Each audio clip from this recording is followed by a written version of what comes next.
On average, I would say, in animation will take us, if we just measured it out and we were working just on that, I would say 4 months. It could be 3 to 5 months, maybe, but averaging about 4 months.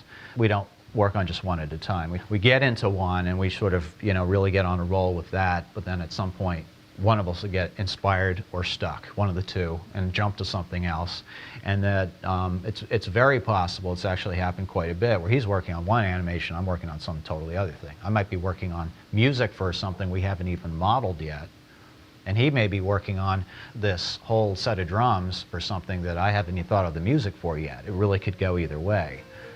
When we finally completed the whole video album, when we look back, we go, wow, that took us 3 years, but how was it all divided up? And who knows? It's hard to even see where the time went because it's just so intertwined and so many things happening in parallel. Like, I might have some various musical ideas I'm working on, and we want to build some instruments that are specifically designed to play that particular piece of music. And more often than not, it's actually the opposite, where we get inspired for some crazy instrument idea or set of instruments, and we're working on developing those instruments, and I haven't even started writing the music yet. And the music will eventually sort of come out of, all right, now that we have these instruments, what kind of music should they be playing?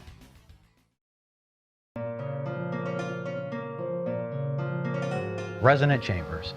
Dave was building this whole kind of crazy, wacky, multi-necked, stringed lute, harp, crazy thing. And it was one of those situations where I'm working on some other stuff, probably some software, whatever I was doing, and he's, okay, can you give me some feedback? What do you want this to do? Is it going to have a bass, or is it, And I kept saying, I don't know, but it looks cool, keep going. Just make more. Make it cooler and stranger and more wacky.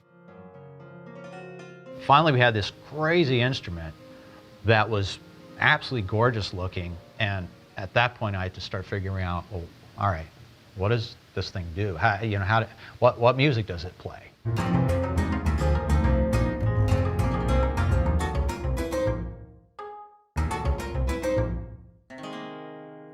But we've also done it exactly the opposite. For example, Future Retro, the music was completely done, I think, 2 years before we ever started trying to visualize it.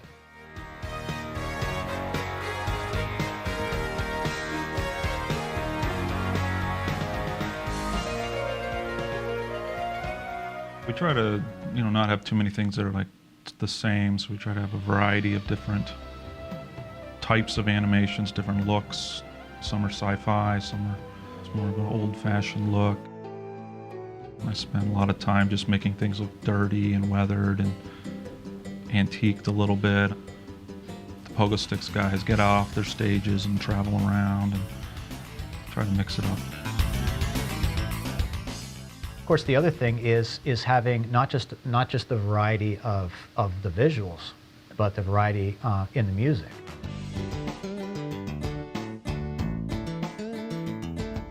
It having turned out that our audience being as diverse as it is, you've got people who say, oh, I really love the acoustic stuff. Could you do more acoustic stuff? And then the next email we get is from someone saying, can you do more of the electronic stuff? That's my favorite. I really like all the science fiction, lasers and all that stuff, not so much the acoustic. And then someone will say, oh, do more classical music. The classical piece you did was the best. And someone else will say right after that, I liked everything except the classical piece.